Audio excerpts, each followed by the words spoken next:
नमस्कार दोस्तों, welcome to value addition. Value addition में आप सुन रहे हैं हर्षवर्धन पटेल को। वैल्यूडेशन में हम आपके लिए लाते हैं छोटी छोटी कहानियां, कुछ ऐसी कहानियां जो रोज आपकी जिंदगी में थोड़ा थोड़ा वैल्यू एड करेंगी, जो ओवर पीरियड ऑफ टाइम आपकी पर्सनैलिटी को एक बेहतरीन तरह से शेप दे सकती हैं। लेकिन दोस्तों, आज मैं आपके लिए लाया हूं वैल्यू टॉक। वैल्यू टॉक एक डिस्कशन सीरीज है जहां पर हम एक छोटे से मुद्दे को उठाएंगे या किसी एक पर्सनैलिटी को उठाएंगे और उस पर्सनैलिटी या मुद्दे का एक पूरा फैक्ट बेस्ड एनालिसिस करेंगे, ताकि वैल्यू टॉक के एंड में आपका उस मुद्दे को या उस पर्सनैलिटी को लेकर एक बढ़िया सा पर्सपेक्टिव बन सके। तो चलिए दोस्तों, शुरू करते हैं आज का वैल्यू टॉक।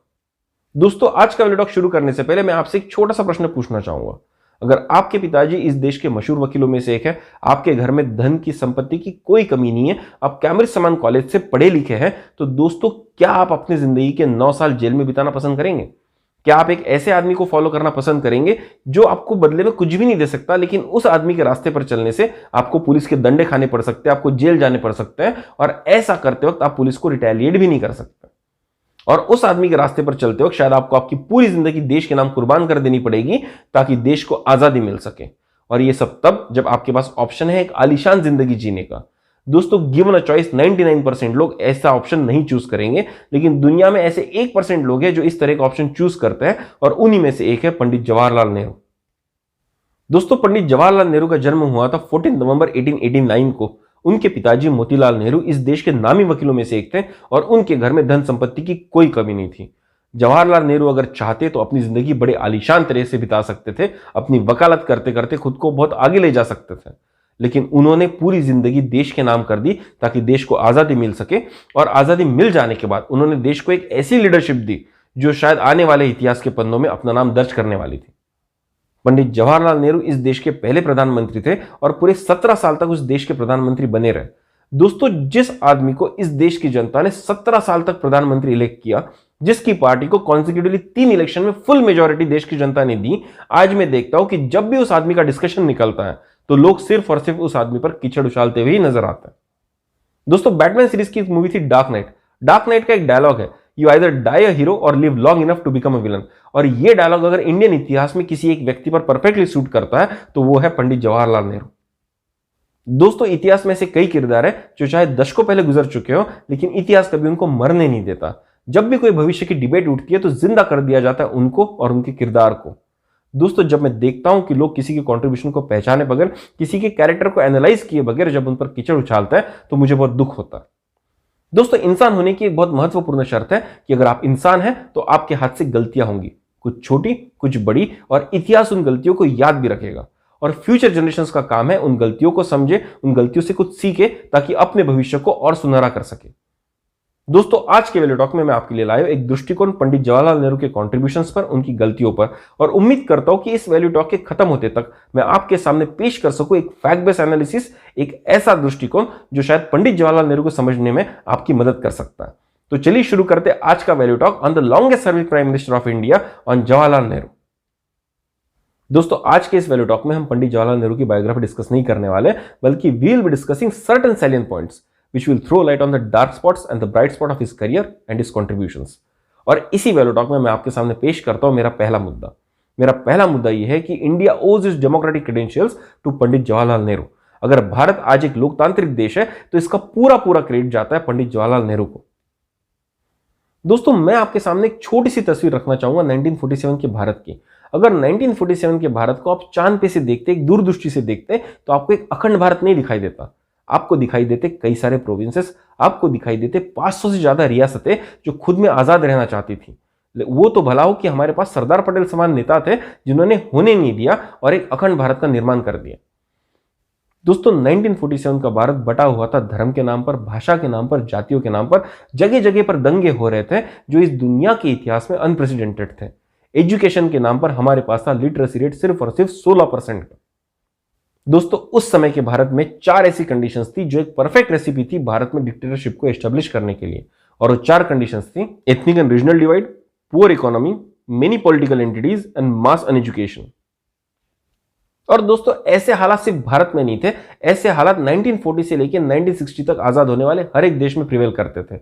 अगर कुछ नाम गिनाना चाहूं तो नाम होंगे पाकिस्तान, म्यांमार, इंडोनेशिया, कुछ अफ्रीकन कंट्रीज और चाइना समान देश। अगर दोस्तों इन सब देशों की आजादी के बाद का 10 साल का इतिहास आप खोल कर देखें तो आपको एक बात बहुत कॉमन दिखेगी। और वो बात ये थी कि जिन लीडर्स ने इन देश को आजादी दिलाई थी वही लीडर्स सामने जाकर या तो डिक्टेटर्स बन गए, या तो उन लीडर्स को हटाकर जो नए लीडर्स आए वो डिक्टेटर्स बन गए, या तो इन सबको हटाकर आर्मी ने देश पर कब्जा कर लिया। और जहां पर ऐसा नहीं हो पाया वहां पर किसी एक आइडियोलॉजी ने, किसी एक पार्टी ने कंप्लीट तरीके से उस देश को हड़प लिया, उस देश पर परमानेंट तरीके से अपना राज कर लिया। और ऐसे देश के एग्जांपल अगर मैं आपको दूं तो बहुत दिखेंगे। अगर आप पाकिस्तान को देखेंगे तो आपको दिखेगा कि आजादी के 3 साल बाद ही वहां पर छोटा सा कूप हो गया और वहां पर आर्मी ने परमानेंट तरीके से उस देश पर कब्जा कर लिया। अगर आप चाइना को देखेंगे तो आपको पता चलेगा कि आजाद होते ही, एम्पररशिप के खत्म होते ही, अंग्रेजों का जो भी छोटा मोटा इंटरफेरेंस था उसके खत्म होते ही वो देश कम्युनिस्ट बन गया और वहां पर कम्युनिस्ट पार्टी का एक छत्र राज एस्टेब्लिश हो गया। अगर आप इजिप्ट को देखेंगे तो आगे चलकर वहां पर भी डिक्टेटरशिप आ गई। अगर आप इंडोनेशिया को देखेंगे तो बहुत दिन तक वहां पर लीडरशिप का क्राइसिस रहा, लेकिन भारत के साथ ऐसा कुछ भी नहीं हुआ। And all the credit goes to Pandit Jawaharlal Nehru. और दोस्तों जहां जहां पर भी डिक्टेटरशिप को एस्टेब्लिश किया गया वहां पर डिक्टेटरशिप एस्टेब्लिश होने के जो कारण दिए गए वो बिल्कुल कॉमन थे। पहला कारण ये दिया जाता था कि हमारा देश धर्म के नाम पर बटा हुआ है, भाषाओं के नाम पर बटा हुआ है और यहां अगर एक स्ट्रांग डिक्टेटरशिप नहीं होगी तो ये देश कभी भी यूनाइट नहीं हो सकता। दूसरा कारण ये दिया जाता था कि हमारा देश बहुत गरीब है और यहां पर अगर लोगों को सही तरह से कंट्रोल नहीं किया जाए, strong law and order situation ना क्रिएट किए जाए तो लोग एक दूसरे को लूट लेंगे और देश को बर्बाद कर देंगे। हमारे लोग बहुत कम पढ़े लिखे हुए हैं और ये लोग खुद के लिए एक बड़ी सरकार नहीं चुन सकते, एक सही सरकार नहीं चुन सकते और इनको जरूरत है एजुकेट करने की। और एजुकेट हम कैसे करेंगे? उनके ऊपर डिक्टेटरशिप को एस्टेब्लिश कर। और दोस्तों यही सारे कारण भारत में भी अवेलेबल थे और कोई नेता अगर चाहता तो उन सारे कारण को एक्सप्लॉइट करके भारत में भी डिक्टेटरशिप को एस्टेब्लिश कर सकता था। लेकिन इतिहास गवाह है कि ऐसा हुआ नहीं और भारत एक डेमोक्रेटिक देश के नाम पर उभर कर आया। और इस डेमोक्रेटिक क्रेडेंशियल्स का पूरा क्रेडिट अगर किसी को जाता है तो वो जाता है पंडित जवाहरलाल नेहरू को। पंडित जवाहरलाल नेहरू आजादी के बाद भारत के 17 साल तक प्राइम मिनिस्टर रहे। अगर वो चाहते तो इन्हीं सारे कारणों का वास्ता देकर इस देश में डिक्टेटरशिप को एस्टेब्लिश कर सकते थे और उनको चैलेंज करने वाला कोई नेता उस समय में इस देश में नहीं था। लेकिन डिक्टेटरशिप एस्टेब्लिश करना तो छोड़ो, डिक्टेटरशिप एस्टेब्लिश करने के बारे में ख्याल भी पंडित जवाहरलाल नेहरू के दिमाग में कभी नहीं आया। और तो और उन्होंने इस देश के डेमोक्रेटिक इंस्टीट्यूशंस को इतना तगड़ा बना दिया कि आने वाले कई सदियों तक अब भारत हमेशा के लिए डेमोक्रेटिक देश ही रहेगा। अब मेरी ये बात सुनकर ऐसे कई इंटेलेक्चुअल्स होंगे जो खड़े हो जाएंगे और बोलेंगे कि नेहरू ने ऐसा कोई भी अटेम्प्ट नहीं किया तानाशाही एस्टेब्लिश करने का, क्योंकि उनके सामने सरदार पटेल समान एक खंबीर नेता खड़े थे। और ऐसे इंटेलेक्चुअल्स को मैं बताना चाहूंगा कि फैक्ट यह है कि 1948 में गांधी जी के गुजर जाने के बाद, 1950 में पटेल जी के देहांत हो जाने के बाद में इस देश में ऐसा कोई नेता नहीं बचा था जो नेहरू के अथॉरिटी को चैलेंज कर सके। 1955 तक ज्यादातर कांग्रेस के नेता या तो एक्टिव पॉलिटिक्स से रिटायरमेंट ले चुके थे या तो गुजर चुके थे। और 1955 से 1964 तक ऐसा कोई नेता इस देश में नहीं था जो पंडित जवाहरलाल नेहरू जितनी अथॉरिटी डिजर्व करता था और उनको चैलेंज करने की ताकत रखता था। अगर नेहरू जी चाहते तो तानाशाही उनके लिए बहुत आसान सा ऑप्शन था, लेकिन ऐसा ऑप्शन कभी उनके सपने में भी उनके सामने नहीं आया। और दोस्तों पता है ऐसा क्यों? क्योंकि डेमोक्रेसी उनके रग रग में बसी हुई थी, उनकी खून में बसी हुई थी। दोस्तों भारत के संविधान को बनाने वालों ने इस देश के लिए मल्टी पार्टी डेमोक्रेसी का सपना देखा था और अगर नेहरू चाहते तो इस सपने को 1 मिनट में चकनाचूर कर सकते थे।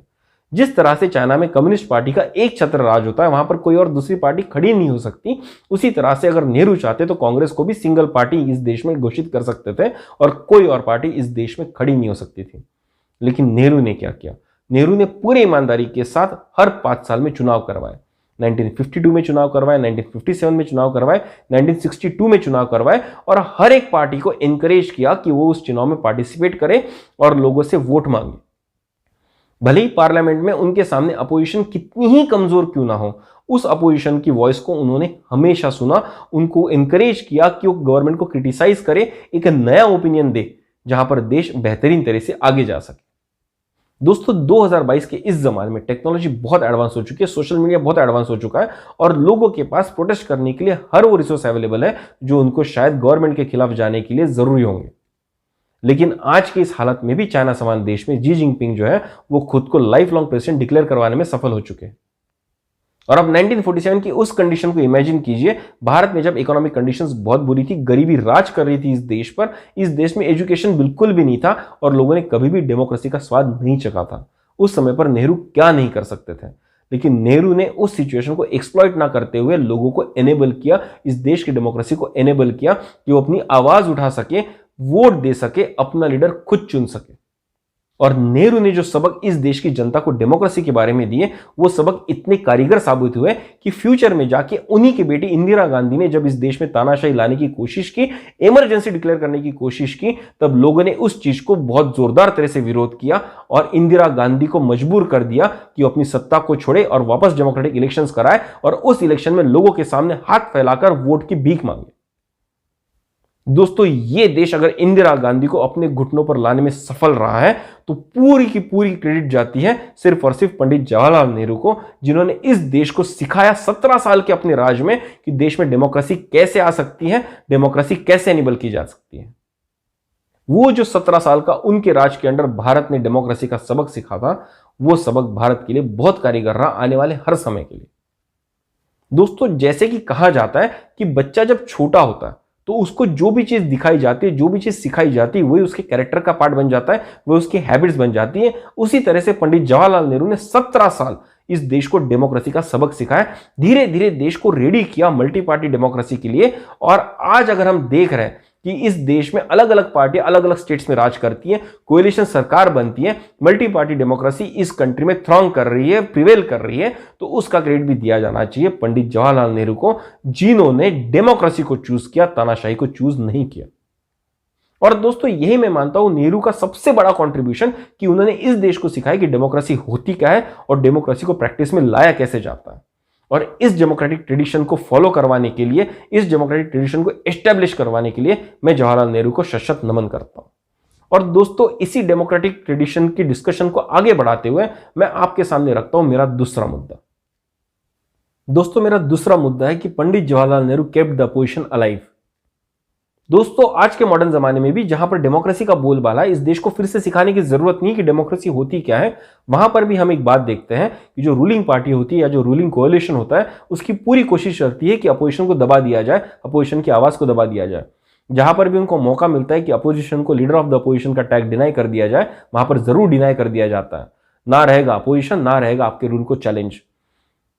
और दोस्तों, ये सब तब होता है जब देश के लोग एजुकेटेड है, देश में लिटरेसी हाईएस्ट पीक पर है, इकोनॉमिक सिचुएशन 1947 के कंपैरिजन में कई कई गुना आगे है। लेकिन फिर भी हम ये देखते हैं कि रूलिंग पार्टी की पूरी कोशिश चलती है कि अपोजिशन को दबा दिया जाए, अपोजिशन को जितना कम वैल्यू दिया जाए उतना बेहतर। अब इसी सिचुएशन को आप कंपेयर कीजिए 1947 की सिचुएशन के साथ में, जहां पर पंडित जवाहरलाल नेहरू को कोई अपोजिशन नहीं था। 3 इलेक्शंस में 1952, 1957 और 1962 के इलेक्शन में 70% से ज्यादा की मेजोरिटी के साथ उनकी पार्टी चुनकर आई थी। वो एक अनपैरेलल, अनचैलेंज नेता थे। अपोजिशन में तो छोड़िए, उनके खुद के पार्टी में ऐसा कोई नेता नहीं था जो उनको अपोज कर सके। लेकिन वहां पर भी हम देखते हैं कि कभी भी पंडित जवाहरलाल नेहरू ने अपोजिशन को वीक नहीं समझा, अपोजिशन को इग्नोर नहीं किया। जहां जहां मौका मिला वहां वहां पर खुद होकर अपोजिशन को एनकरेज किया कि वो बोले, डिफरेंट डिफरेंट बिल्स पर, डिफरेंट डिफरेंट मुद्दों पर अपना ओपिनियन दे, ताकि देश एक बेहतरीन पॉलिसी को इजाजत दे सके। जब कभी भी अपोजिशन उठकर खड़ा नहीं होता था किसी मुद्दे पर, तो पंडित जवाहरलाल नेहरू खुद उनको बोलते थे कि कुछ तो बोलिए, कुछ तो ओपिनियन रखिए, क्योंकि आपका ओपिनियन भी मैटर करता है। अगर आपको देश की जनता ने वोट देकर यहां पर भेजा है तो उस वोट के साथ में आपको न्याय करना होगा। पंडित नेहरू ने हमेशा प्रोत्साहन दिया अपने एमपीज को, अपोजिशन के एमपीज को, कि अपना मुद्दा रखे, अपना ओपिनियन रखे। और इसका एक ज्वलंत उदाहरण हमको मिलता है अटल बिहारी वाजपेयी जी के स्पीच में, जहां पर वो बताते हैं कि जब वो युवा नेता हुआ करते थे, वो छोटे से नेता हुआ करते थे, तब भी एक पॉलिसी पर उन्होंने पंडित जवाहरलाल नेहरू जी को भला बुरा कहा था, उनकी पॉलिसी को बहुत बुरी तरह से क्रिटिसाइज किया था। लेकिन इतना क्रिटिसाइज करने के बाद भी जब पार्लियामेंट के बाहर नेहरू जी उनको मिले तो उनको अप्रिशिएट ही किया था कि यही काम होता है एक एमपी का, अपने लोगों का मत रखना, एक नया मुद्दा पेश करना। नेहरू जी के शासन में सिर्फ अपोजिशन को नहीं बल्कि उनके पार्टी के एमपीज को भी पूरी आजादी थी कि वो अपना मुद्दा सही तरह से रख सके। 1962 के जंग के पहले एक छोटा सा किस्सा है दोस्तों, जो मैं आपके साथ शेयर करना चाहूंगा। जब पार्लियामेंट में अक्साई चीन को लेकर एक छोटा सा मुद्दा उठा तो पंडित जवाहरलाल नेहरू जी ने केयरलेसली एक स्टेटमेंट दे दिया था, जहां पर उन्होंने कहा कि अक्साई चीन में तो एक घास का टुकड़ा भी नहीं उगता, उस चीज को प्रोटेक्ट करने के लिए वहां पर आर्मी भेजने की क्या जरूरत है। तब उन्हीं के पार्टी के एक एमपी थे महादेव त्यागी जी, जो तुरंत खड़े हो गए और उन्होंने अपनी टोपी निकालकर फेंकी और अपना टकला दिखाकर बताया था कि मेरे इस सर पर भी एक बाल नहीं है, तो क्या इस सर को भी आप चाइना को दे देंगे। अब आप इमेजिन कीजिए कि सेम सिचुएशन अगर आज के जमाने में होती तो उस एमपी का क्या हाल होता। उस एमपी को शायद अगले इलेक्शन में टिकट भी नहीं ऑफर किया जाता। लेकिन पंडित जवाहरलाल नेहरू ने जब महादेव त्यागी जी की बात सुनी तो उनको एक छोटी सी स्माइल दी और उनको बोला तुम्हारी बात एकदम सही है, अक्साई चीन को प्रोटेक्ट करना हमारा धर्म है, हमारा कर्तव्य है। तो दोस्तों ये जो डेमोक्रेटिक ट्रेडिशन है जहां पर कोई भी एमपी अपना मत बहुत क्लियर तरह से रख सके, पूरी आजादी से रख सके, ये सोचे बगैर कि उसकी पार्टी का कॉमन ओपिनियन क्या है, इसको हमेशा के लिए इंकरेज करना चाहिए, इसको आने वाले समय के लिए भी फॉलो करना चाहिए। क्योंकि जब एक नेता चुनकर एमपी बनता है तो उसको सपोर्ट मिलता है कई सारे लोगों का, कई सारे एक्सपेक्टेशंस का, और उन लोगों की एक्सपेक्टेशंस को वॉइस करने की उसको आजादी हमेशा ही होनी चाहिए। तो दोस्तों अपनी पार्टी की एब्सोल्यूट मेजॉरिटी होते हुए भी जो आदमी अपोजिशन को जिंदा रखता है, जो अपोजिशन को एनकरेज करता है कि वो अपना ओपिनियन वॉइस करे, जो ये चाहता है कि आने वाले समय में अपोजिशन पार्टीज भी इस देश के पॉलिटिकल लैंडस्केप पे अपनी छाप छोड़ सके, उस पार्टी के मल्टी पार्टी डेमोक्रेसी के कमिटमेंट को अगर कोई चैलेंज करता है तो मुझे बहुत दुख होता है। और उससे यही बात पता चलती है कि जो आदमी उनके कमिटमेंट को चैलेंज कर रहा है उसने शायद इतिहास सही तरह से नहीं पढ़ा है। तो दोस्तों इतना सब सुनने के बाद भी अगर कोई आदमी इस बात से कन्विंस नहीं हुआ है कि Pandit Jawaharlal Nehru was a true democrat, तो उसके लिए मेरे पास और एक मिसाल है। दोस्तों 1947 में जब भारत आजाद हुआ तो भारत की सत्ता सौंपी गई इंडियन नेशनल कांग्रेस के हाथों में। दोस्तों बहुत सारी ऑर्गेनाइजेशंस थी, बहुत सारे लोग थे जिन्होंने भारत की आज़ादी के लिए बहुत बड़ा संग्राम किया, लेकिन अगर इसमें सबसे लंबा और सबसे प्रोमिनेंट कंट्रीब्यूशन था तो वो था इंडियन नेशनल कांग्रेस का। अब लोग जैसी मेरी बात सुनेंगे तुरंत भड़क उठेंगे और बोलेंगे कि क्या कांग्रेस का सबसे महत्वपूर्ण कंट्रीब्यूशन था? तो मैं उनको बता दूं, मैंने ये नहीं कहा कि कांग्रेस का कंट्रीब्यूशन सबसे महत्वपूर्ण था, मैंने ये कहा कि उनका कंट्रीब्यूशन सबसे लंबा और सबसे प्रोमिनेंट था। दोस्तों आज भले हम हमारे ओपिनियंस में बटे हुए हों कि सुभाष चंद्र बोस ने देश के लिए क्या किया, भगत सिंह ने क्या किया, गांधी ने क्या किया, नेहरू ने क्या किया, लेकिन उस जमाने के लीडर्स को अगर आप देखें तो सब एक दूसरे की इज्जत किया करते थे और उन सबका एम सिर्फ और सिर्फ एक ही था, और वो एम था भारत की आजादी। उनके तरीके अलग अलग थे लेकिन एम सबका कॉमन था।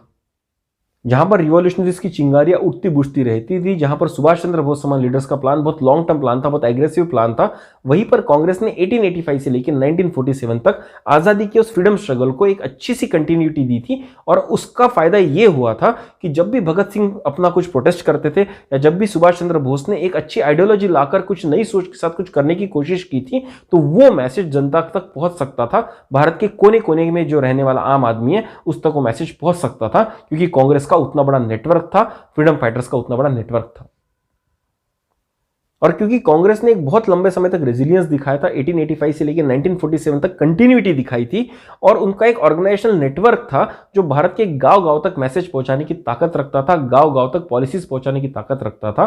तो जब भारत आजाद हुआ तो अंग्रेजों ने भारत की डोर सौंपी इंडियन नेशनल कांग्रेस के हाथ में और पंडित जवाहरलाल नेहरू बने भारत के पहले प्रधानमंत्री। और दोस्तों जनरली ऐसा देखा जाता है कि जब कोई ऑर्गेनाइजेशन किसी गोल के लिए बहुत लॉन्ग टर्म मेहनत करती है, बहुत बढ़िया एफर्ट लगाती है और गोल हासिल कर लेती है, उसके हाथ में सत्ता आ जाती है, पॉलिटिकल पावर आ जाती है, तो जो पॉलिटिकल पोस्ट होते हैं, जो कैबिनेट पोस्ट होते हैं, वो उसी पार्टी के नेताओं में बढ़ जाता है। और इसका एक ज्वलंत उदाहरण मैं आपको देना चाहूंगा तेलंगाना स्टेट में। तेलंगाना स्टेट के जो फॉर्मेशन के लिए स्ट्रगल हो रहा था, प्रोटेस्ट हो रहे थे, मूवमेंट की जा रही थी, उस समय पर तेलंगाना राष्ट्र समिति ने बहुत अहम भूमिका निभाई थी। और इस अहम भूमिका के चलते हुए जब तेलंगाना अलग स्टेट बन गया और यहां पर पहले इलेक्शन हुए तो टीआरएस को बहुत बड़ी मेजॉरिटी मिली। और उसके बाद क्या हुआ, जितने भी कैबिनेट बर्थ थे वो पूरे के पूरे टीआरएस के नेताओं के बीच में ही बढ़ गए।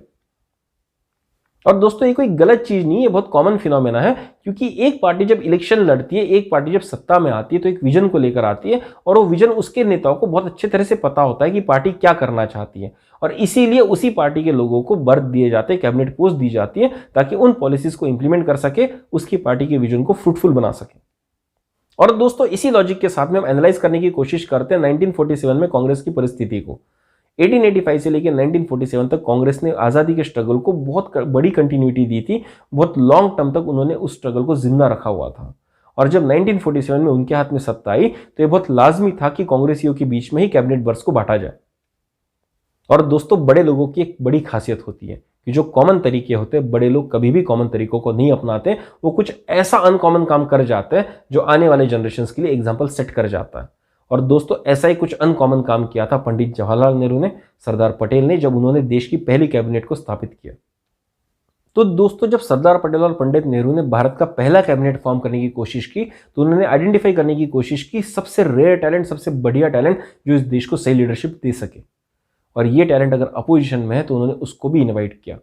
उन्होंने डॉक्टर अंबेडकर का लीगल टैलेंट पहचाना, उसको अप्रिशिएट किया और उनको इन्वाइट किया भारत का फर्स्ट लॉ मिनिस्टर बनने के लिए। उन्होंने कांग्रेस प्रेसिडेंसी में जो मद्रास के एक अपोजिशन लीडर थे शनमुगन शेट्टी जी, उनका टैलेंट आइडेंटिफाई किया, उनका बिजनेस टैलेंट आइडेंटिफाई किया, उनका फाइनेंशियल टैलेंट आइडेंटिफाई किया और उनको इन्वाइट किया भारत का पहला फाइनेंस मिनिस्टर बनने के लिए। जिस हिंदू महासभा के साथ में सरदार पटेल और पंडित नेहरू कभी भी सहमत नहीं थे, उनके एजेंडा के साथ कभी भी सहमत नहीं थे, उनके श्यामा प्रसाद मुखर्जी को भी उन्होंने इन्वाइट किया भारत के पहले कैबिनेट का हिस्सा होने के लिए।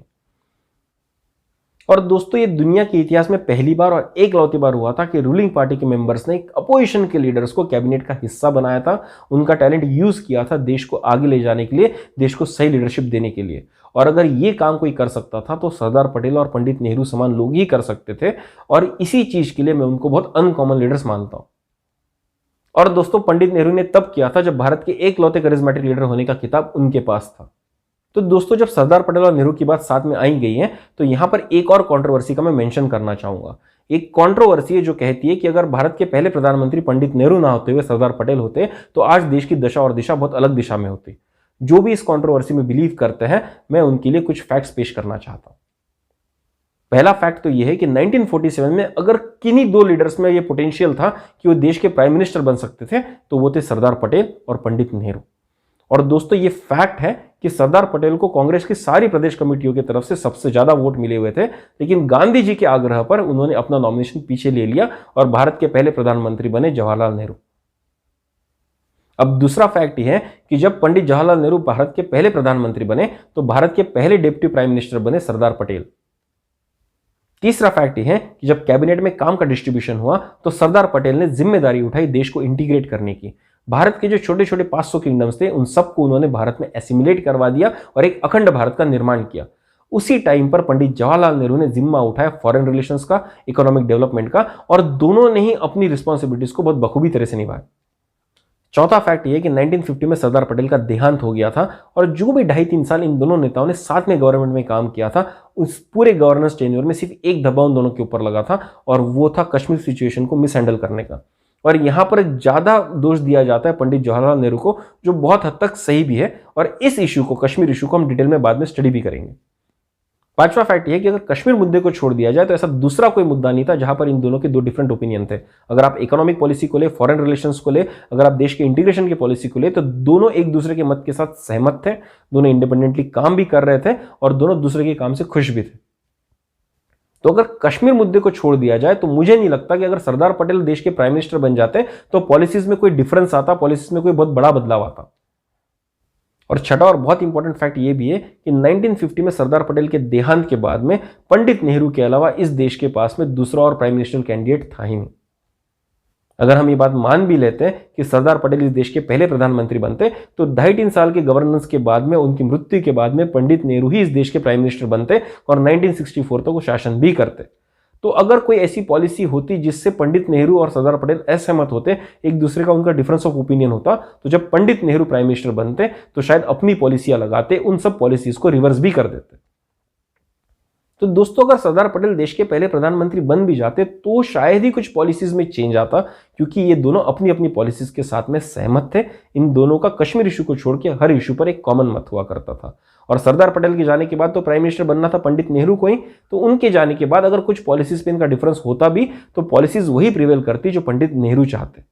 तो दोस्तों, इस बात को जब मैं सुनता हूं, इस कंट्रोवर्सी को जब सुनता हूं कि जब सरदार पटेल अगर इस देश के प्राइम मिनिस्टर होते तो इस देश की तस्वीर कुछ अलग होती, तो उस बात पे हंस के इग्नोर करने के अलावा मेरे पास कोई और ऑप्शन नहीं बचता। एंड आई होप जो आर्ग्यूमेंट्स मैंने आपको दिए that settles the controversy of Nehru and Patel. तो दोस्तों, जैसे कि इस मुद्दे के स्टार्टिंग में मैंने कहा था, Pandit Nehru kept the opposition live. He just did not keep it live. He made it the part of government. He used all the talent which was possibly available in the country for the betterment of the country, for giving a good leadership to this country. और इस बात के लिए मैं उनको salute करता हूं। तो दोस्तों, डिस्कशन को आगे बढ़ाते चलते और मैं आता हूं अपने तीसरे मुद्दे पर। मेरा तीसरा डिस्कशन पॉइंट यह है कि Nehru gave rise to the dynastic politics in India. Nehru ने भारत में वंशवाद को जन्म दिया। दोस्तों, नेहरू जी पे लगे हुए सारे आरोपों में से सबसे मिथ्या आरोप अगर मुझे कोई लगता है तो है वंशवाद का आरोप। 1947 से लेकर 1964 तक 17 साल तक पंडित नेहरू इस देश के प्रधानमंत्री बने और इस 17 साल की ड्यूरेशन में उनकी जो पार्टी थी इंडियन नेशनल कांग्रेस, उसकी जो प्रेसिडेंटशिप थी वो सिर्फ 1 साल के लिए उनकी बेटी इंदिरा प्रियदर्शनी, जिसको हम फ्यूचर में इंदिरा गांधी के नाम से जानते हैं, इनके हाथ में थी। और वो 1 साल के लिए भी पंडित नेहरू एग्री नहीं हो रहे थे, लेकिन इंदिरा गांधी अपने बलबूते पर 1 साल के लिए प्रेसिडेंट बन के उभर कर आई। लेकिन वो 1 साल खत्म होने के बाद में दूसरा टर्म देने से पंडित नेहरू ने उनको मना कर दिया। दोस्तों 17 साल के पूरे करियर में एक भी कैबिनेट पोस्ट पंडित नेहरू ने अपने परिवार वालों को या अपने रिश्तेदारों को कभी भी नहीं दिया।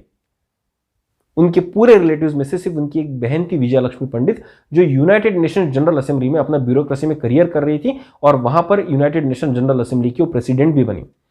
बहुत लोग ये कहते हैं कि विजया लक्ष्मी पंडित को यूएनजीए का प्रेसिडेंट बनाने में सबसे बड़ा हाथ था जवाहरलाल नेहरू का। अब मैं यहां पर एक फैक्ट चेक और करना चाहता हूं। दोस्तों पंडित जवाहरलाल नेहरू जो थे सिर्फ भारत के प्रधानमंत्री थे, पूरे दुनिया के प्रधानमंत्री नहीं थे।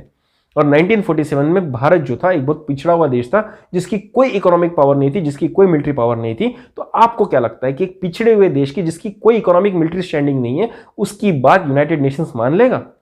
बिल्कुल भी नहीं।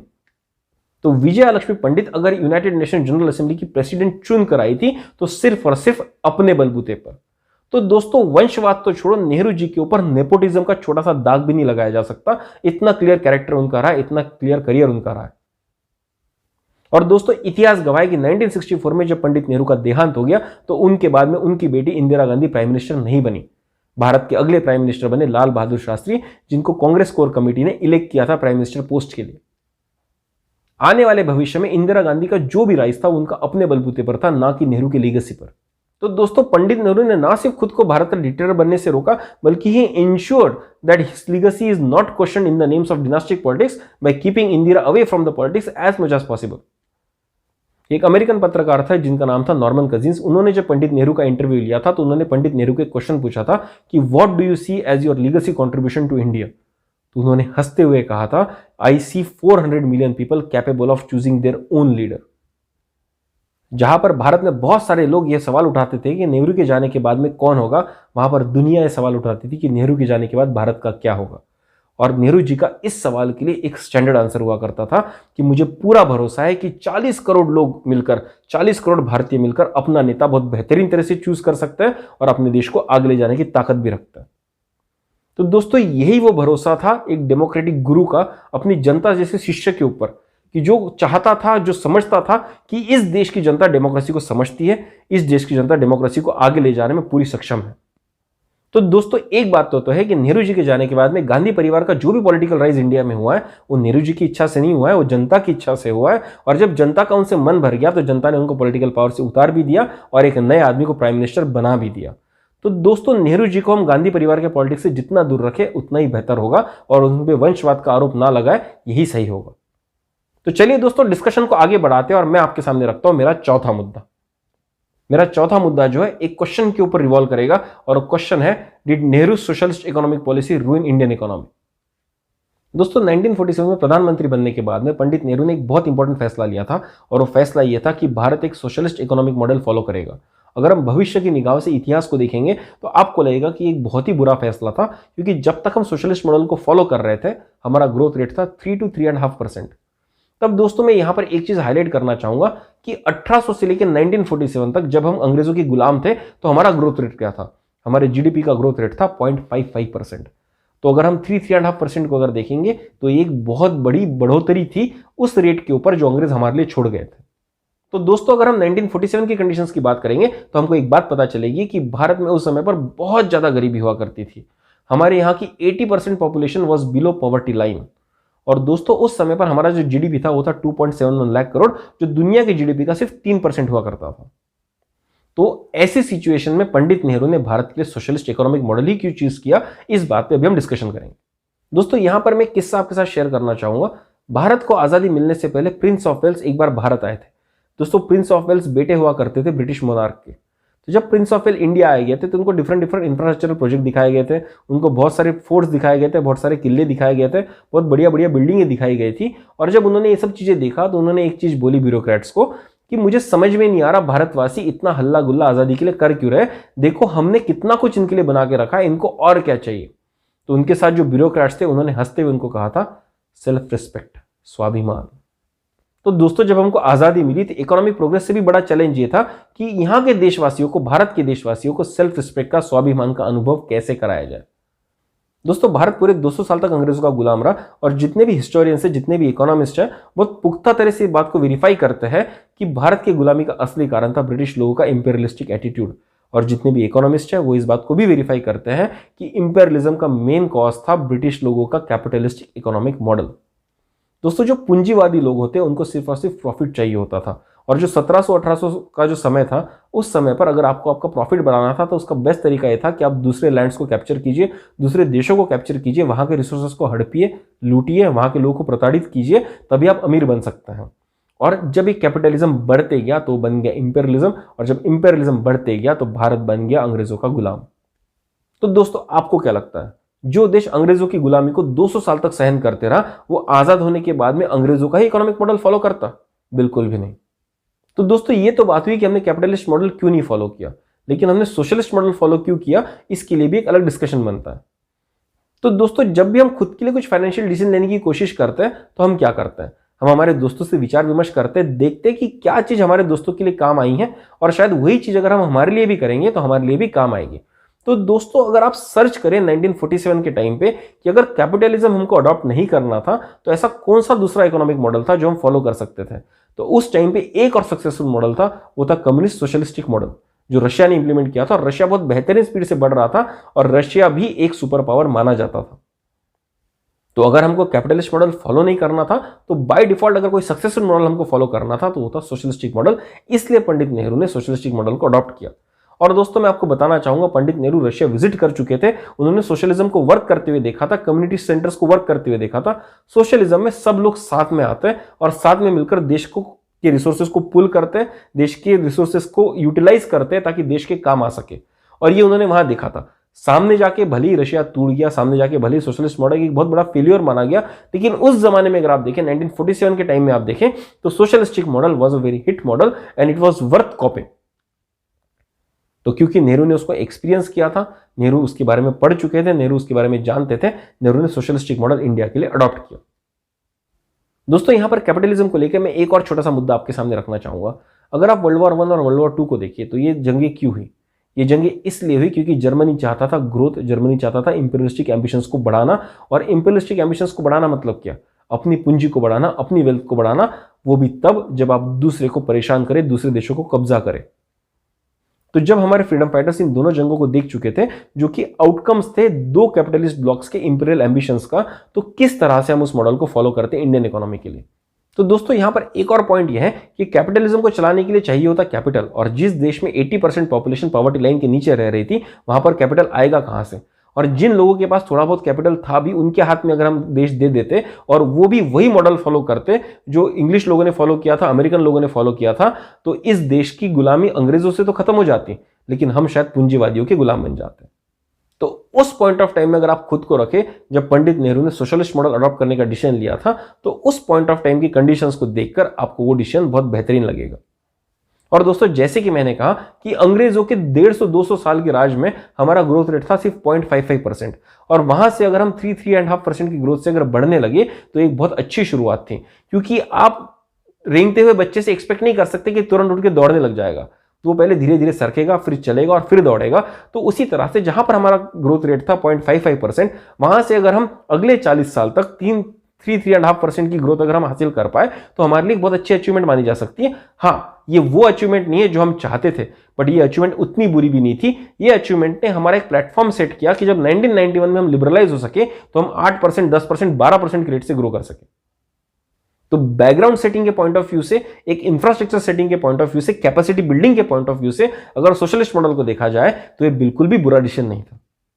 तो दोस्तों इतिहास के लोगों को और उनको ऐतिहासिक पॉलिसीज को अगर हम भविष्य की निगाहों से हाइंडसाइट में देखें तो ऐसा कोई डिसीजन नहीं है जो हमको अच्छा लगेगा, क्योंकि हम उनकी परिस्थितियों को समझ ही नहीं पाएंगे, क्योंकि हम उन परिस्थितियों से कभी गुजरे ही नहीं है। तो दोस्तों इतिहास की पॉलिसीज को देख के उनको क्रिटिसाइज करने की जगह उनसे कुछ सीखे और उनसे देखें कि कैसे भविष्य में और अच्छी पॉलिसीज बना सके, तो शायद हमको ज्यादा फायदा होगा। दोस्तों जब हम इंडियन इकोनॉमी की बात कर रहे हैं तो नेहरू जी ने जो एक बहुत बेहतरीन इनोवेशन किया था उसकी चर्चा भी हमने करनी चाहिए, क्योंकि बहुत लोग इस चीज को जानते ही नहीं है और बहुत लोग इस चीज को जानकर इग्नोर कर देते हैं। दोस्तों जब हमने रशिया से इंस्पायर होकर सोशलिस्ट मॉडल को इंडिया में फॉलो किया तो हमने प्योर सोशलिस्ट मॉडल फॉलो नहीं किया, हमने खुद के लिए एक इनोवेशन किया, हमने खुद के लिए मिक्स्ड इकोनॉमी को फॉलो किया। ये मिक्स्ड इकोनॉमी में 90% सोशलिज्म था तो 10% कैपिटलिज्म के लिए भी स्कोप था। जहां पर नेहरू जी की सरकार ने सरकारी इंडस्ट्रीज को प्रोत्साहन दिया, सरकारी बिजनेसेस को प्रोत्साहन दिया, वहीं पर उन्होंने प्राइवेट इंडस्ट्रीज को बंद नहीं कर दिया, उनको भी प्रोत्साहन दिया, but with in restricted mode. हम 90% सोशलिस्ट थे, 10% कैपिटलिस्ट थे, और कैपिटलिस्ट लोगों को भी पूरा अपॉर्चुनिटी दिया गया कि वो अपने बिजनेसेस को चलाए और आगे बढ़ सके। दोस्तों उस जमाने में सिर्फ 3 इकोनॉमीज थी जो मिक्स्ड इकोनॉमीज थी, उसमें से 2 अदर इकोनॉमीज थी, इंग्लैंड की और फ्रांस की। और जैसे कि आप जानते हैं दोनों इकोनॉमीज जो थी मोर ऑफ कैपिटलिस्ट इकोनॉमीज थी, और इंडियन इकोनॉमीज जो थी वो मोर ऑफ सोशलिस्ट इकोनॉमी थी। तो दुनिया को एक नया मॉडल, नया इकोनॉमिक मॉडल इंडिया ने दिया, जिसके बलबूते पे हमने बहुत बेहतरीन तरह से सस्टेन किया। और आज अगर 1991 की बात की हम पॉलिसीज देखें तो आज हम 50-50% पर है। गवर्नमेंट कुछ इंडस्ट्रीज चलाती है, गवर्नमेंट इंफ्रास्ट्रक्चर को डेवलप करती है, और प्राइवेट इंडस्ट्रीज उन इंफ्रास्ट्रक्चर को यूज करके और प्रॉफिट कमाती है ताकि देश की इकोनॉमी और आगे बढ़ सके। तो दोस्तों अगर आप ये ट्रांजिशन देखें सोशलिस्ट मॉडल से मिक्स्ड इकोनॉमी ऑफ 50-50%, तो आपको ये ट्रांजिशन बहुत लॉजिकल दिखेगा। और यही शायद रीजन है कि इंडियन इकोनॉमी सस्टेन कर गई, जबकि इंडियन सब कॉन्टिनेंट की जो बाकी इकोनॉमीज है, श्रीलंकन इकोनॉमीज है, बांग्लादेश की इकोनॉमी है, पाकिस्तान की इकोनॉमी है, ये पूरी की पूरी कोलैप्स कर गई। यहां पर बहुत सारे लोग चाइना के ग्रोथ मॉडल के साथ में इंडियन इकोनॉमिक ग्रोथ मॉडल को कंपेयर करते हैं, लेकिन वो लोग ये भूल जाते हैं कि जिस तरह की आजादी आप इस देश में एंजॉय करते हैं उस तरह की आजादी आपको चाइना में नहीं मिलेगी। पैसा कमाकर आप क्या करेंगे अगर उस पैसे को खर्च करने को, उस पैसे को एंजॉय करने की आजादी आपके पास नहीं है। तो दोस्तों इस बात को हमारे फ्रीडम फाइटर्स, हमारे जो इनिशियल नेता थे, बहुत अच्छे से जानते थे कि इकोनॉमिक ग्रोथ जरूरी है, लेकिन स्वाभिमान उससे भी ज्यादा जरूरी है, आजादी उससे भी ज्यादा जरूरी है। दोस्तों यहां पर मैं एक और मुद्दा लाना चाहूंगा कि लोग कहते हैं कि 3-3.5% का जो ग्रोथ रेट था वो इंडिया के लिए बिल्कुल भी एडिक्वेट नहीं था, और इसी की वजह से शायद हम पीछे रह चुके हैं। तो दोस्तों मैं आपको बताऊंगा कि जिन कंट्रीज के साथ आप खुद को कंपेयर कर रहे हो, चाइना समान कंट्रीज के साथ खुद को कंपेयर कर रहे हो, आप अगर साउथ ईस्ट एशियन कंट्रीज के साथ में खुद को कंपेयर कर रहे हो, तो आप जानिए कि उनकी इकोनॉमिक ग्रोथ क्यों आई। दोस्तों वर्ल्ड वॉर 2 के बाद में दुनिया जो है 2 हिस्सों में बढ़ गई थी, 2 सुपर पावर्स में बढ़ गई थी। एक तरफ था यूएसए, एक तरफ था यूएसएसआर। यूएसए का जो ब्लॉक था वो था कैपिटलिस्ट ब्लॉक, एक तरफ यूएसएसआर का जो ब्लॉक था वो था सोशलिस्ट ब्लॉक। तो दोस्तों इन 2 देशों की पूरी जद्दोजहद चल रही थी कि दुनिया के सारे देशों को अपने अपने गुट में लाया जाए, अपने अपने ब्लॉक में इन्वॉल्व किया जाए। और जब वो देश इनके साथ में इन्वॉल्व हो जाते थे, वो इनको पैसा प्रोवाइड करते थे, वो इनको टेक्नोलॉजी प्रोवाइड करते थे, इक्विपमेंट प्रोवाइड करते थे, कैपिटल इक्विपमेंट्स इंडस्ट्रीज दिया करते थे, नई नई चीजें इनको सिखाया करते थे, और उसके बलबूते पर जो न्यू फाउंडेड देश थे वो आगे बढ़ते थे, अपनी ग्रोथ को हासिल करते थे। तो दोस्तों जब भी आप इन सुपर पावर्स के इकोनॉमिक मॉडल को फॉलो करने के लिए उनके साथ जुड़ जाते थे, उनकी एड को एक्सेप्ट करते थे, उनकी मदद को एक्सेप्ट करते थे, तो आप एक तरह से उनकी इकोनॉमिक गुलामी को एक्सेप्ट करते थे। और दोस्तों 1947 में जब भारत ने आजादी पाई तो पंडित नेहरू का एक बहुत क्लियर विजन था कि इसके बाद से हम किसी की भी गुलामी नहीं करेंगे। और उन्होंने इन दोनों ब्लॉक्स को दूर रखने के लिए, और इन दोनों ब्लॉक्स को दूर रखते हुए भी इतना दूर ना जाने देने के लिए कि हमारी मदद के लिए कभी ना आए, एक नया आंदोलन छेड़ा जिसको हम कहते हैं नॉन अलाइंड मूवमेंट। दोस्तों नॉन अलाइंड मूवमेंट एक ऐसा मूवमेंट था, एक ऐसी आइडियोलॉजी थी जहां पर हम किसी भी ब्लॉक के साथ अलाइन नहीं हुए और किसी भी ब्लॉक से हम दूर भी नहीं हुए। और इसका नतीजा क्या था कि कोई भी ब्लॉक हमको पूरी तरह से मदद भी नहीं करता था और पूरी तरह से मदद ठुकरा भी नहीं देता था। तो ये जो रेस्ट्रिक्शंस थे कि कहीं पर हमको मदद मिलती थी, कहीं पर हमको मदद नहीं मिलती थी, कहीं पर हमको टेक्नोलॉजी मिलती थी, कहीं पर हमको टेक्नोलॉजी नहीं मिलती थी, कहीं पर विदेशी कंपनियां, विदेशी देश जो थे वो हमारे देश में इन्वेस्ट करते थे, कहीं पर नहीं करते थे। तो इसके वजह से जो था हमारा ग्रोथ रेट 7 या 8% का नहीं हो पाया, हम रह गए 3-3.5% पे। लेकिन दोस्तों 3-3.5% की ग्रोथ के साथ अगर हम पूरी तरह से इकोनॉमिकली, पॉलिटिकली अगर आजाद थे तो क्या यह बुरी बात थी? मुझे लगता है बिल्कुल भी बुरी बात नहीं थी।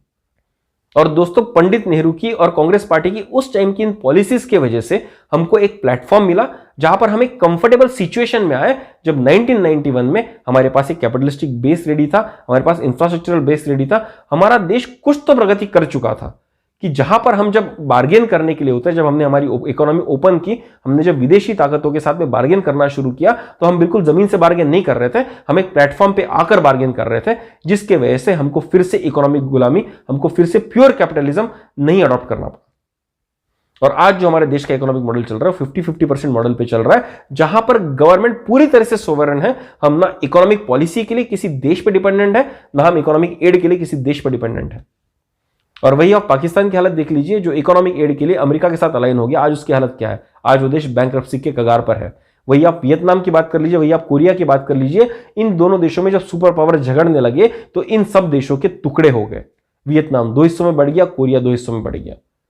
आज भी अगर भारत इंटैक्ट है, आज भी अगर भारत अखंड भारत है, आज भी अगर भारत प्रगत भारत है, आज भी अगर भारत सुखी भारत है, तो उसका फाउंडेशन रखा गया था पंडित नेहरू के समय पर, जब पॉलिसी डिसीजन लेकर हमने हमारा इंडिपेंडेंस असर्ट किया था, हमने हमारी सोवरेनिटी असेट की थी।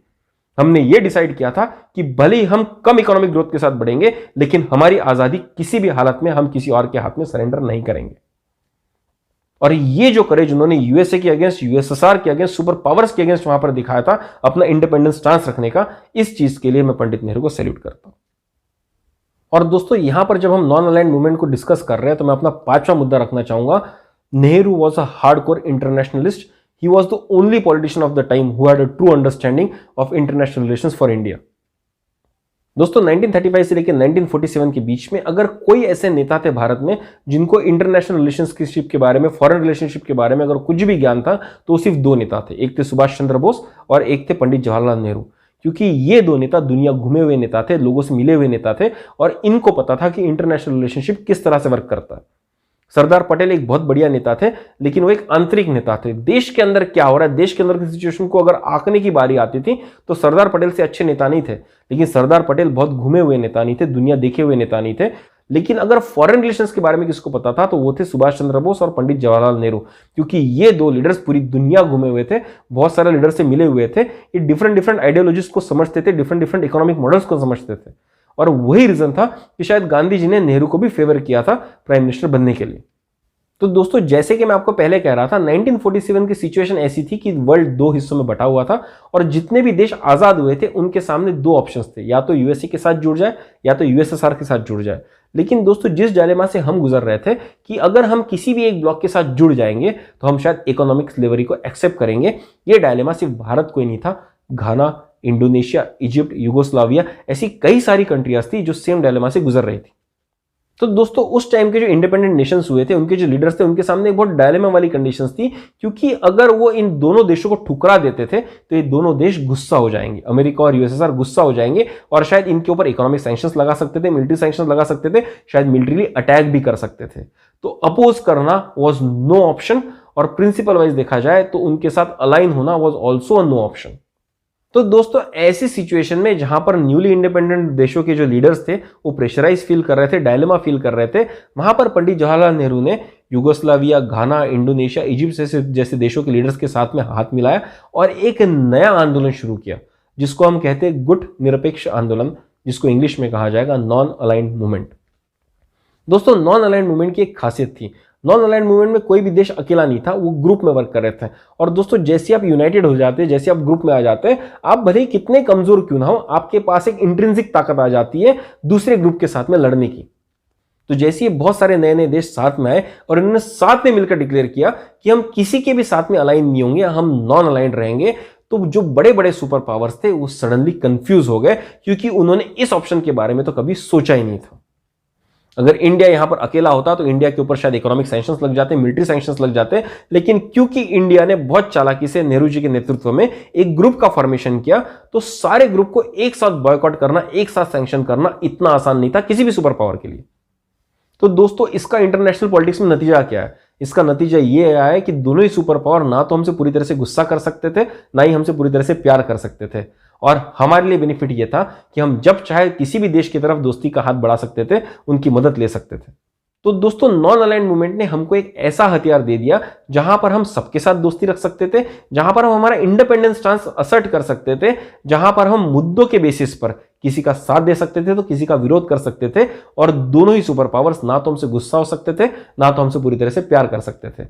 तो कॉपरेशन हमको मिलते रहा, जो हमने देखा रशिया की तरफ से। अगर आप देखें इसरो को फाउंड करने के लिए जितने भी हमारे पब्लिक सेक्टर्स फाउंड हुए, जितने बड़े बड़े डैम्स फॉर्म किए, जितनी हमने जो जंगें जीती है 1971 की, 1965 की, ये हमने जीती है रशिया की मदद से। क्योंकि जब हमने इंडिपेंडेंस स्टांस को असर्ट किया तब उनको पता चला कि इंडिया सच में आजाद हुआ है। दोस्तों यहां पर मैं एक चीज बताना चाहूंगा कि 1947 में जब हम आजाद हुए थे तो रशिया ये बात मानने को तैयार नहीं था कि भारत सच में आजाद हो गया है। उसको लगता था ये स्कैम है ब्रिटिशर्स का, वो एक डमी पॉलिटिक्स खेल रहे हैं, जिस तरह से बताएंगे तो जरूर कि भारत आजाद हो चुका है, लेकिन एक तरह से भारत अंग्रेजों की कॉलोनी बनकर ही रह जाएगा। लेकिन जहां जहां पर भारत ने अपना इंडिपेंडेंस स्टांस प्रेजेंट किया, जहां जहां पर हमने अंग्रेजों के कैपिटलिस्ट मॉडल को रिजेक्ट कर दिया, जहां जहां पर हमने बताया कि हम नॉन अलाइंड है, वहां वहां पर रशिया को विश्वास होने लगा कि भारत सच में आजाद हो गया है और खुद के डिसीजन खुद ले रहा है और शायद कोशिश कर रहा है एक नई शुरुआत करने की। और इस नई शुरुआत को उसने अप्रिशिएट किया, हमको हेल्प किया, और उसी हेल्प के बलबूते पर हम 1965 और 1971 की जंग रशिया की मदद के साथ हम पाकिस्तान को जीत सके। तो दोस्तों, अपना इंडिपेंडेंस खुद ही बताना पड़ता है दुनिया को जाके कि हां, मैं आजाद हो चुका हूं और मैं एक ओपिनियन रखता हूं जो मेरे लिए बहुत ज्यादा वैल्यूएबल है, और इसका फायदा हमने देखा है।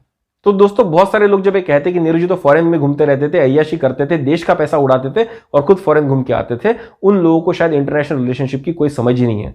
वैसे घूमने के लिए तो हमारे करंट प्रधानमंत्री भी डिफरेंट देशों में जाके अपना पॉलिसी स्टांस रखते हैं, घूमते रहते हैं। तो क्या आप उनको भी अय्याश कहेंगे? नहीं, क्योंकि वो जो कर रहे हैं वो एकदम सही कर रहे हैं। अगर देश को डोमेस्टिकली ग्रो होना है तो उसको इंटरनेशनल लेवल पे अपना प्रोपोगंडा रखना होता है, अपना प्रपोजिशन रखना होता है कि मैं दुनिया को कैसे हेल्प कर सकता हूं और दुनिया किस तरह से मुझे हेल्प कर सकती है। तो जो पंडित नेहरू ने 1947 में किया वो भी सही किया, और जो हमारे आज के प्रधानमंत्री 2022 में कर रहे हैं वो भी बिल्कुल सही कर रहे हैं, क्योंकि दोस्तों इंटरनेशनल रिलेशनशिप ऐसा ही वर्क करता है। तो दोस्तों, इतिहास को समझिए, इतिहास की उन पर्सनैलिटीज को समझिए जिन्होंने हिम्मत दिखाई दो सुपर पावर्स के साथ में पंगा लेने के लिए, और किसी को भी एलियनेट नहीं किया, किसी को भी अपने से दूर नहीं किया। हमने दोनों से फायदा उठाया और इस देश को आगे लेके गए। तो दोस्तों, ऐसे पर्सनैलिटी, ऐसे पंडित जवाहरलाल नेहरू जो खुद में बहुत इनोवेटिव थे, जो इंटरनेशनल रिलेशनशिप के खुद में एक बहुत बड़े गुरु थे, जिसको पूरी दुनिया फॉलो करती है, ऐसे पंडित जवाहरलाल नेहरू को मैं सैल्यूट करता हूं। तो आइए दोस्तों, डिस्कशन को आगे बढ़ाते हैं और मैं आपके सामने रखता हूं मेरा छठवां मुद्दा।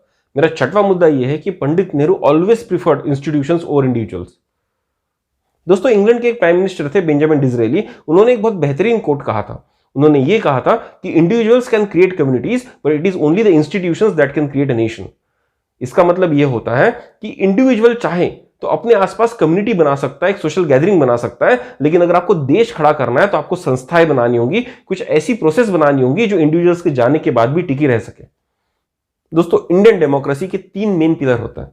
The first pillar is the executive, the prime minister and the cabinet minister. The second important pillar is the legislature, जिसको हम लोकसभा और राज्यसभा कहते हैं, and the third important pillar is judiciary. दोस्तों, बहुत लोगों का ऐसा मानना है कि पंडित नेहरू ने खुद को और खुद के परिवार को इस देश के ऊपर रखा और शायद इसीलिए 17 साल तक वो प्राइम मिनिस्टर बनकर रह सके। लेकिन दोस्तों, मेरा ऐसा मानना है कि उन्होंने हमेशा ही संस्थाओं को, इंस्टीट्यूशंस को सबसे ऊपर रखा, और इसीलिए शायद देश की जनता ने 17 साल तक उनको प्राइम मिनिस्टर बनने के लिए अपने मत दिए। जनता की जो मोहब्बत पंडित नेहरू ने एंजॉय की, वैसी मोहब्बत किसी और नेता ने इस देश में एंजॉय की ही नहीं। दोस्तों, 1948 में महात्मा गांधी के जाने के बाद और 1950 में सरदार पटेल के जाने के बाद में Pandit Nehru was the only charismatic leader left in this country. जो उनके पार्टी में थे और जो उनके अपोजिशन में थे, ये दोनों ही लीडर्स बहुत अच्छे से जानते थे कि जितना करिश्मा और जितनी ऑथोरिटी पंडित नेहरू एंजॉय करते थे, जितना पब्लिक ओपिनियन पंडित नेहरू के साथ में था, उतना अच्छा पब्लिक ओपिनियन किसी और नेता के साथ में इस देश में था ही नहीं। He was an unchallenged leader in this country. इतनी अथॉरिटी और इतना करिश्मा होने के बाद भी पंडित नेहरू ने कभी भी अपने ऑफिस को एक्सप्लॉइट नहीं किया, अपने पद का गलत फायदा नहीं लिया, and he always showed difference to the post of president and the vice president. ना सिर्फ प्रेसिडेंट और वाइस प्रेसिडेंट की पोस्ट को, जितने भी कॉन्स्टिट्यूशनल पोस्ट इस देश में थे, उन सब के लिए एक अटर डिफरेंस उन्होंने शो किया और लोगों को बार बार यह महसूस करवाया कि ये सारे पोस्ट भले ही कॉन्स्टिट्यूशनल हो, लेकिन ये बहुत इंपॉर्टेंट है। और ये इंपॉर्टेंट क्यों है? क्योंकि वो पोस्ट नहीं, वो संस्थाएं हैं जो लॉन्ग टर्म में देश की डेमोक्रेसी को प्रिजर्व करने में बहुत हेल्प करने वाली है। दोस्तों, भारत में head of the state is president of India, but it is just a nominal post. जिस तरह से क्वीन या मोनार्क जो होते हैं इंग्लैंड के, वो एक नॉमिनल पोस्ट होते हैं, वहां के प्राइम मिनिस्टर वहां के असली रूलिंग पावर होता है, उसी तरह से भारत में भी प्राइम मिनिस्टर का ऑफिस एक असली रूलिंग ऑफिस होता है। और पंडित नेहरू के पास में इतनी अथॉरिटी थी, इतना करिश्मा था, लेकिन इतना करिश्मा होने के बावजूद उन्होंने कभी भी प्रेसिडेंट की पोस्ट का मजाक नहीं उड़ाया, वाइस प्रेसिडेंट की पोस्ट का मजाक नहीं उड़ाया। उन्होंने वो पूरा रिस्पेक्ट उन दोनों पोस्ट को दिया जो डिजर्व करते थे, क्योंकि वो पोस्ट कॉन्स्टिट्यूशनली क्रिएटेड थे और संविधान पंडित नेहरू के लिए सबसे ऊपर था।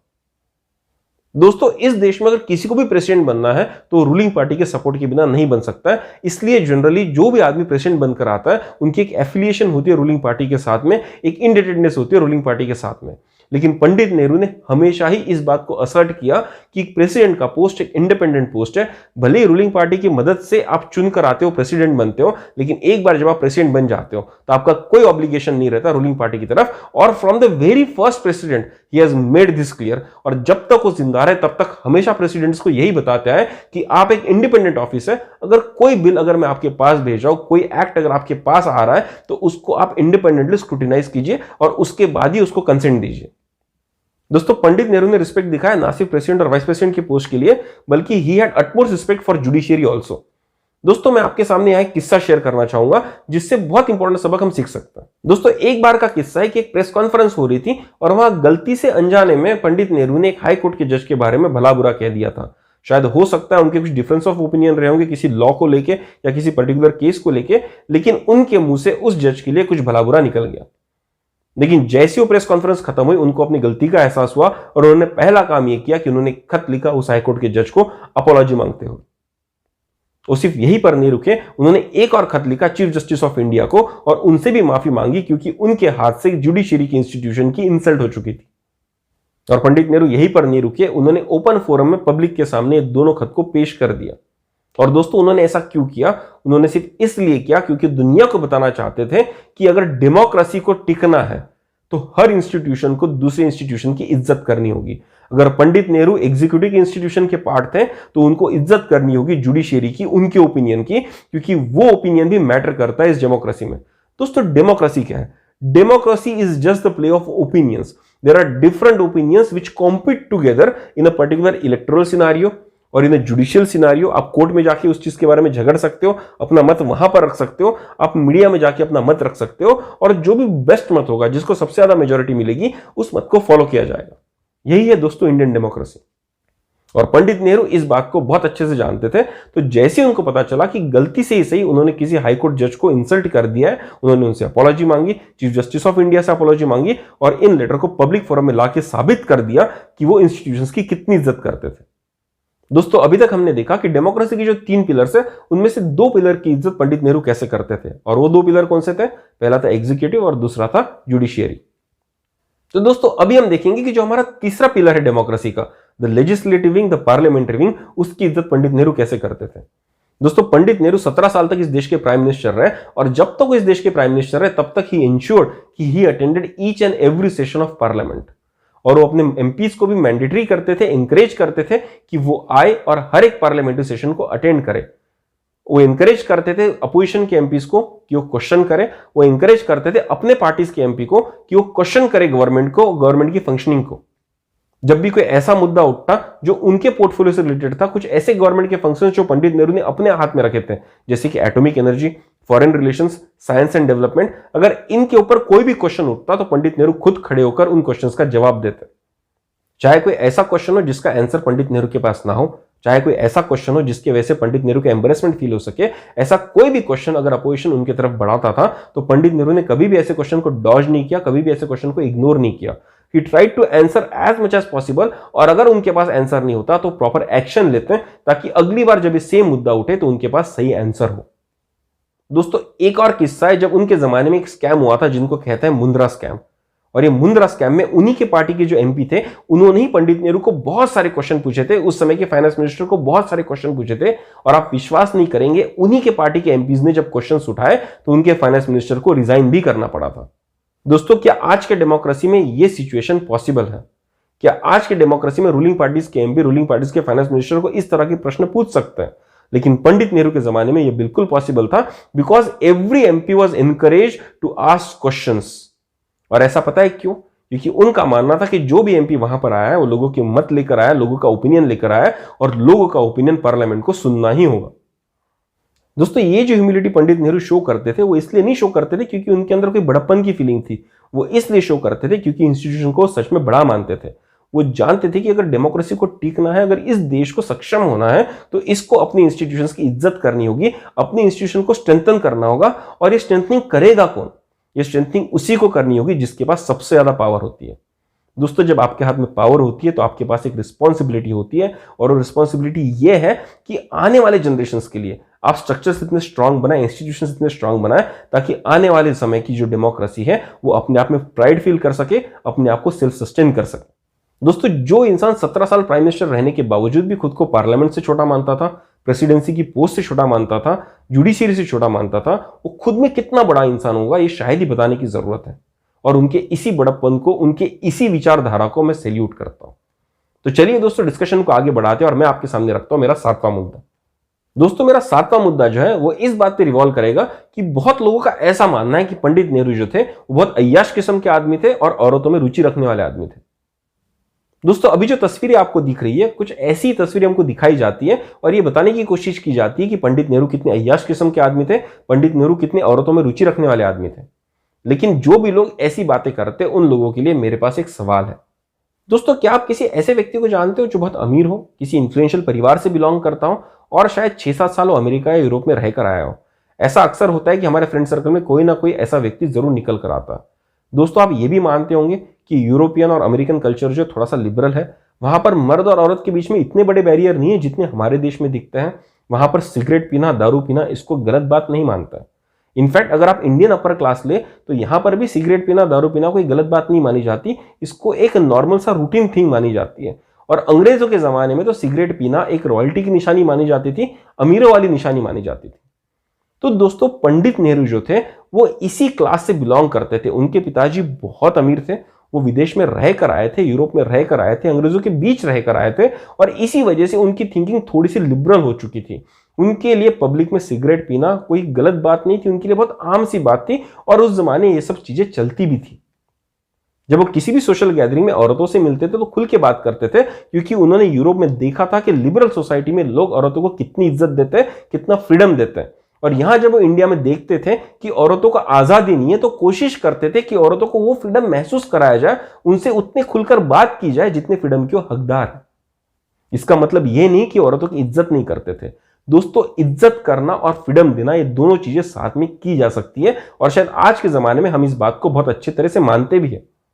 दोस्तों यहां पर यह इंपॉर्टेंट नहीं है कि पंडित नेहरू सिगरेट पिया करते थे या पंडित नेहरू औरतों से खुल के बात किया करते थे, बल्कि यहां पर यह इंपॉर्टेंट है कि पंडित नेहरू जो भी कुछ करते थे वो पब्लिक के सामने करते थे, खुले में करते थे।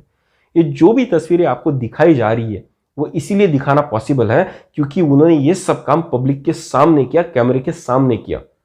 क्योंकि उनके लिए औरतों से खुलकर बात करना, ओपन में सिगरेट पीना कोई भी गलत बात नहीं थी। उस जमाने के लिए, उनके प्रिंसिपल्स के लिए वो चीजें बिल्कुल सही थी। दोस्तों जिनके दिल में चोर होता है, जो पब्लिक के सामने तो साधु बनना चाहते हैं लेकिन अंदर ही अंदर चोर होते हैं, वो लोग ऐसी हरकतें चुप चुप के करते हैं।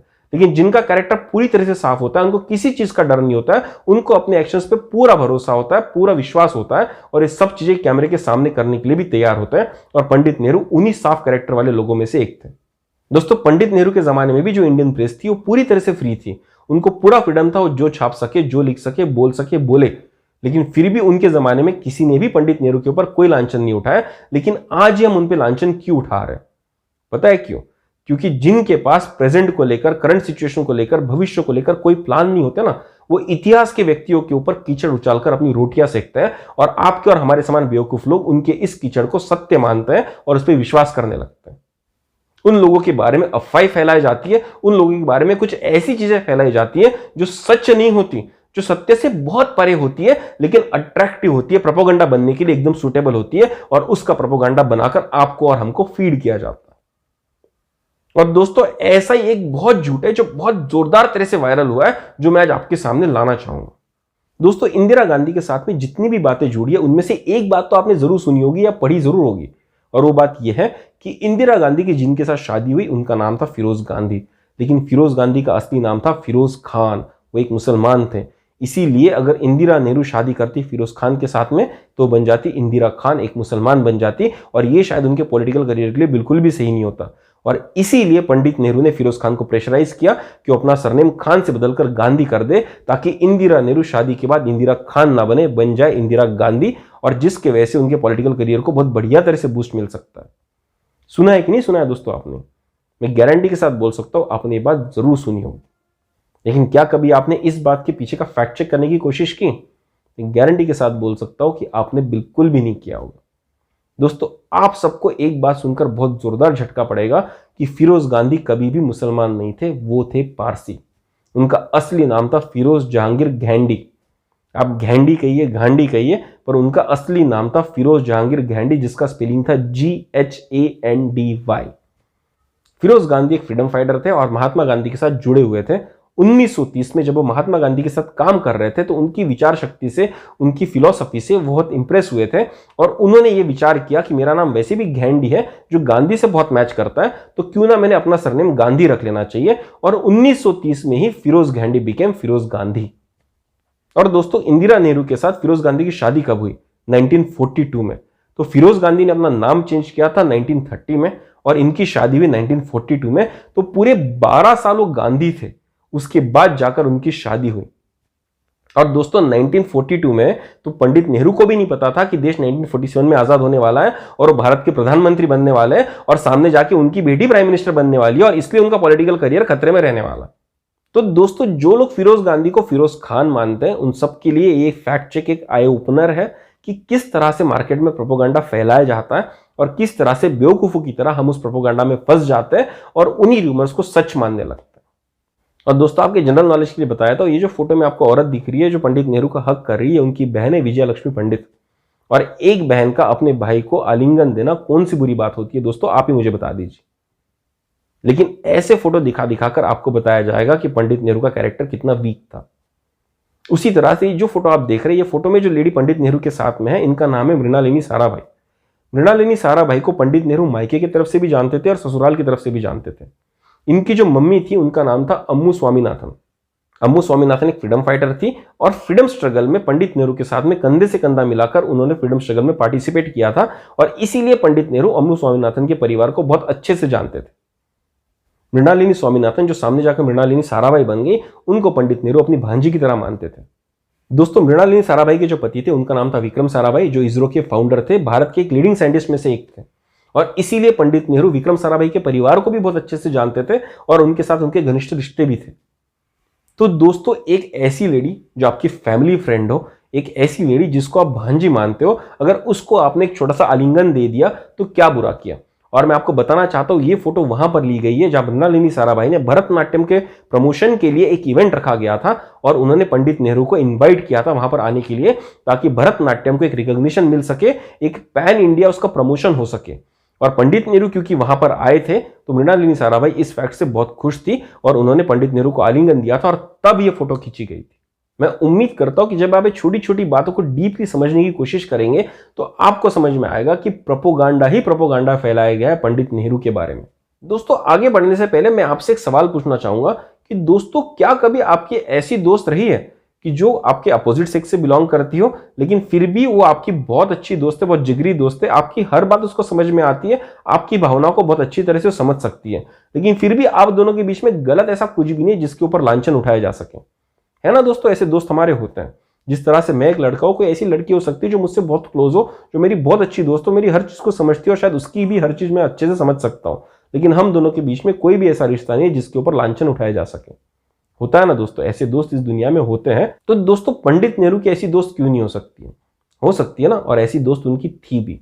एडविना माउंटबेटन जो थी वो लॉर्ड माउंटबेटन की वाइफ थी और खुद में एक बहुत इंट्रोवर्ट महिला थी।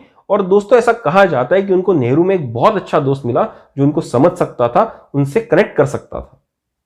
एडविना माउंटबेटन की जो बेटी है पैमेला माउंटबेटन, उन्होंने किताब लिखी थी डॉटर ऑफ द एम्पायर और उसमें उन्होंने अपनी मां के बारे में कुछ कहा था। अपनी किताब में पैमेला माउंटबेटन कहती है, Nehru and my mother liked each other, the emotional and profound bond they had was beyond the average man's understanding. इसी को अगर हिंदी में कहा जाए तो ये कहा जाएगा कि नेहरू और मेरी मां एक दूसरे को पसंद करते थे, उनका जो गहरा इमोशनल बॉन्ड था वो किसी भी आम आदमी के समझ के परे था। और दोस्तों अब ये तो आप पर डिपेंड करता है कि उन दोनों की दोस्ती के बारे में, उन दोनों के रिश्ते के बारे में आप क्या सोचते हैं, लेकिन अगर उनकी बेटी की मानी जाए तो उनकी बेटी साफ तरह से कहती है कि इन दोनों के बीच में ऐसा कुछ भी नहीं था जो ऑब्जेक्शनेबल था। दोस्तों आज के जमाने में रह के बीते हुए जमाने की चीजों को तोड़ मरोड़ कर देखना, उसमें कुछ ना कुछ जबरदस्ती सनसनीखेज ढूंढना लोगों का फेवरेट टाइम पास जरूर हो सकता है, लेकिन वो सच्चाई से कोसों दूर होता है। इसलिए हमको आंखें खुली रखकर, हमारा दिमाग खुला रखकर इस बात को समझने की जरूरत है कि फैक्ट्स क्या है और प्रोपोगंडा क्या है। दोस्तों इतिहास से तो हजार चीजें सीखी जा सकती हैं, लेकिन ऐसे कौन से सबक हैं जो आने वाले समय में हमको सोसाइटी को पॉजिटिवली कंट्रीब्यूट करने में मदद कर सकते हैं? कुछ ऐसे सबक अगर हम सीख लें तो हमको और इस देश को बहुत फायदा हो सकता है। तो चलिए दोस्तों डिस्कशन को आगे बढ़ाते हुए मैं आपके सामने रखता हूं मेरा 8वां मुद्दा, मेरा अंतिम मुद्दा पंडित नेहरू को लेकर। मेरा 8वां मुद्दा है कि Pandit Nehru is the architect of modern India. दोस्तों आज हम गर्व महसूस करते चंद्रयान पर, हम गर्व महसूस करते मंगलयान पर, हम गर्व महसूस करते इस देश की न्यूक्लियर कैपेबिलिटीज पर, लेकिन ये जो गर्व करने का जो मौका आपको मिला गया है वो इसलिए मिला है क्योंकि 1962 में पंडित नेहरू ने एक कमेटी फॉर्म की थी जिसका नाम था इनकोस्पार। इनकोस्पार का फुल फॉर्म था Indian national committee for space research. इस कमेटी को बनाया इसलिए गया था ताकि भारत के बेस्ट साइंटिफिक माइंड्स एक जगह पर आए और ये डिसाइड करे कि भारत का सामने का साइंटिफिक डायरेक्शन किस तरह का होगा।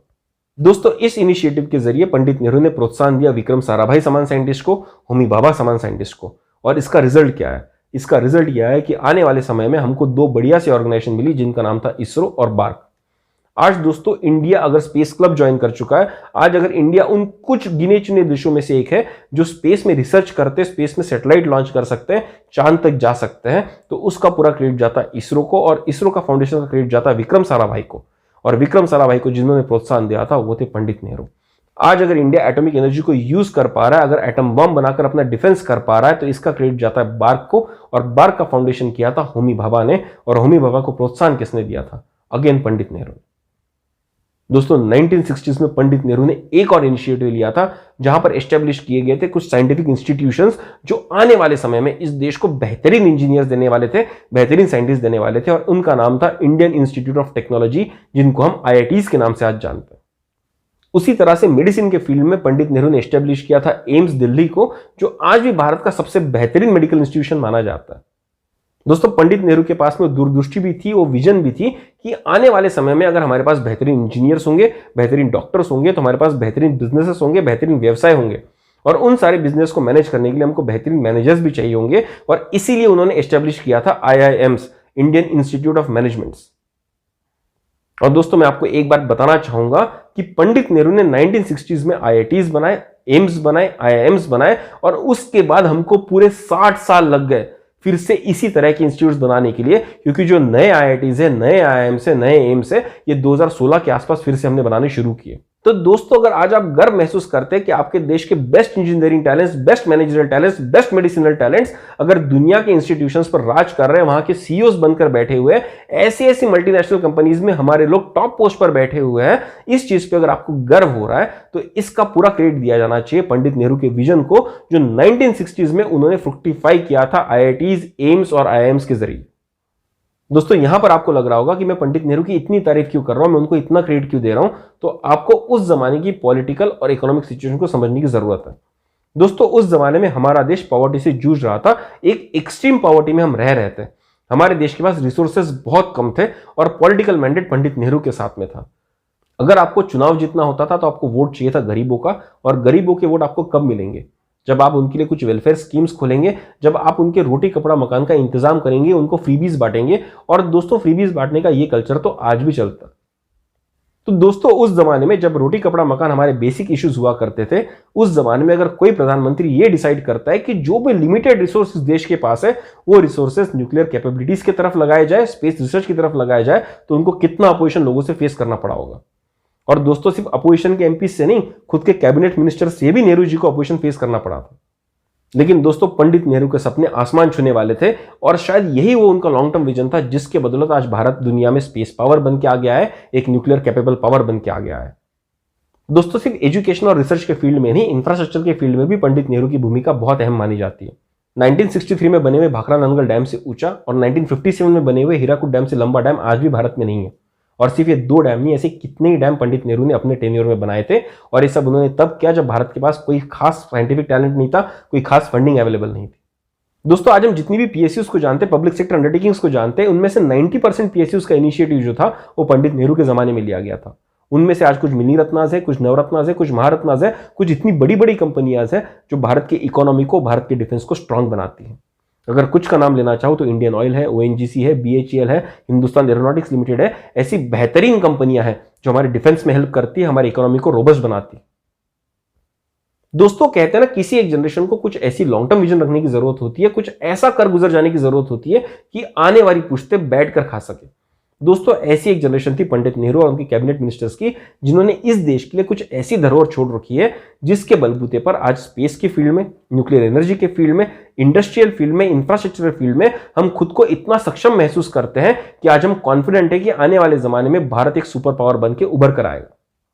तो बस ऐसे ही हमारे मॉडर्न इंडिया के आर्किटेक्ट पंडित जवाहरलाल नेहरू को एक भावपूर्ण श्रद्धांजलि देने के लिए वैल्यू टॉक मैंने आपके सामने पेश किया है। दोस्तों वैसे ये वैल्यू टॉक सुनने के बाद बहुतों को ऐसा लग रहा होगा कि मैं तो एक पक्का कांग्रेसी हूं, मैं तो एक पक्का नेहरू भक्त हूं, लेकिन ऐसा नहीं है दोस्तों।